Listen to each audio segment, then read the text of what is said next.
हरियाणा में 2024 के विधानसभा चुनाव की स्थिति बेहद दिलचस्प और महत्वपूर्ण बनती जा रही है। जहां एक ओर कांग्रेस मजबूती से आगे बढ़ती नजर आ रही है, वहीं भारतीय जनता पार्टी इस बार कई चुनौतियों का सामना कर रही है। चुनावी समीकरणों के आधार पर ऐसा अनुमान लगाया जा रहा है कि इस बार कांग्रेस सरकार बनाने के बेहद करीब है, जबकि भाजपा को अपनी सत्ता बचाने के लिए कड़ी मशक्कत करनी पड़ रही है। हरियाणा की 40 से अधिक सीटों पर कांग्रेस फिलहाल मजबूत स्थिति में है। इसके पीछे कई कारण हैं। चलिए अब एक एक करके आपको बताते हैं। पहला कारण है प्रॉपर्टी आईडी और पोर्टल सिस्टम का असंतोष। हरियाणा के कई इलाकों में प्रॉपर्टी आईडी और पोर्टल सिस्टम के खिलाफ लोगों में भारी गुस्सा है।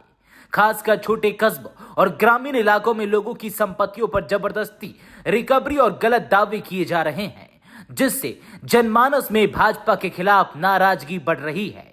कांग्रेस ने इस मुद्दे को जोरदार तरीके से उठाया है और इसे खत्म करने का वादा किया है, जिससे उन्हें जनता का व्यापक समर्थन मिल रहा है। दूसरा कारण है दलित और मुस्लिम वोट बैंक। हरियाणा में दलित और मुस्लिम वोटर बड़ी संख्या में हैं।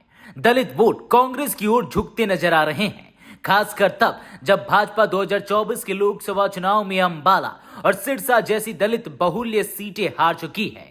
वहीं मुस्लिम बाहुल्य क्षेत्रों जैसे मेवात में भी कांग्रेस की स्थिति मजबूत है। तीसरा कारण है हुड्डा फैक्टर। पूर्व मुख्यमंत्री भूपेंद्र सिंह हुड्डा का प्रभाव खासकर देशवाल बेल्ट और अन्य जाट बाहुल्य क्षेत्रों में साफ दिखाई दे रहा है। हुड्डा की लोकप्रियता और कांग्रेस की राज्य नेतृत्व में उनके योगदान से सरकार को इस बार स्पष्ट बढ़त मिल रही है।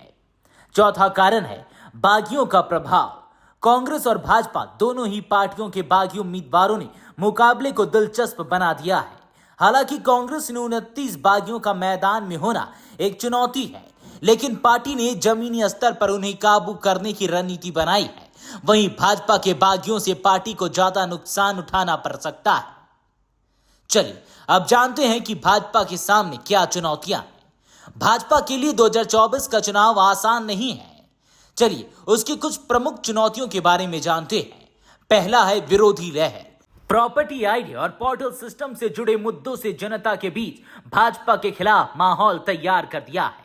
खासकर जीटी रोड बेल्ट में भाजपा का प्रदर्शन कमजोर होता दिख रहा है। यहां सिंगल डिजिट में सिमटने का खतरा है। दूसरी चुनौती अहिरवाल में आंतरिक कलह।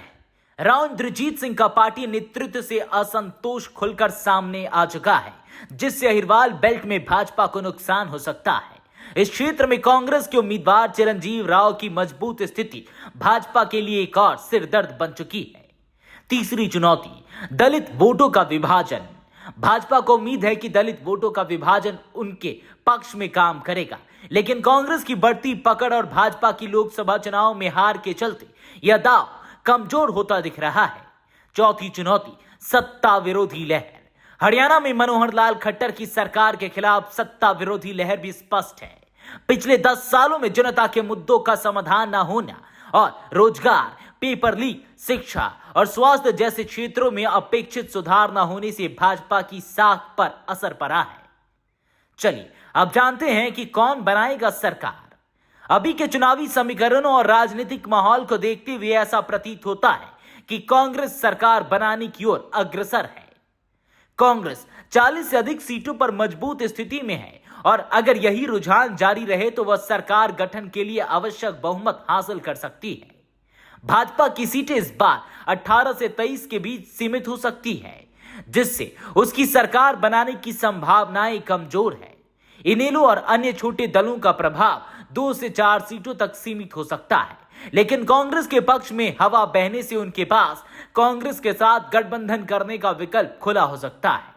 हरियाणा विधानसभा चुनाव 2024 में कांग्रेस एक बार फिर से सत्ता में वापसी करती दिख रही है।